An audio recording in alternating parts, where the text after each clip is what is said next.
Hi, recently I was writing an email and I noticed myself being quite critical in the email and expressing a fair bit of frustration. And in my mind's eye, this was legitimate. It made sense. It's logically I should have been frustrated and annoyed about the response that I got from someone that I received an email from, and my response to them being critical and frustrated seemed completely legitimate.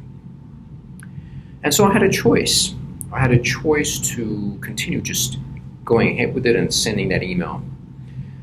But I decided to step back and just look at that and look at how that will be perceived, the consequences of it, what it would be achieved.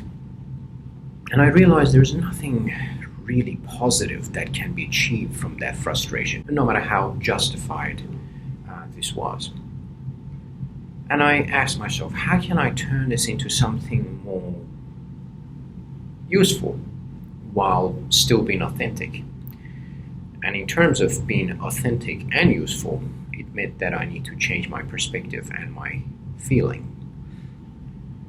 So I had a choice at this moment to choose to turn frustration into gratitude, and that was what I chose to do, is turn frustration into gratitude.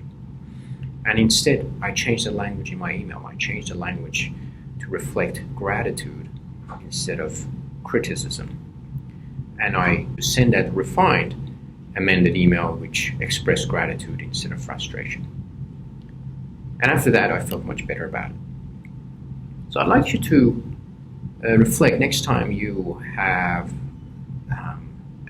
you feel frustration and anger or any negative emotion, and you have this urge to justify and act upon it. Give yourself some space and think about what are the consequences of that action and behavior that you decide to do, despite having being legitimate and being justifiable.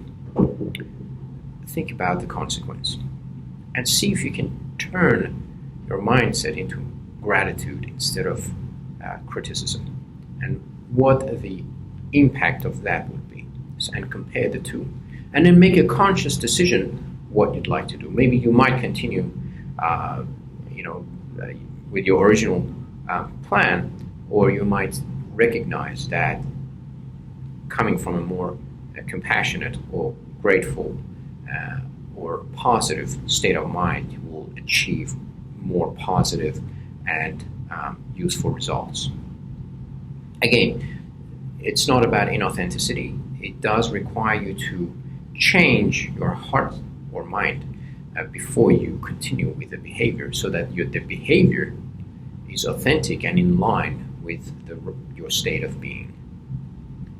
So I'll be curious about your reflections on this video, and hope and see what you think about this. Thank you for listening, and see you soon.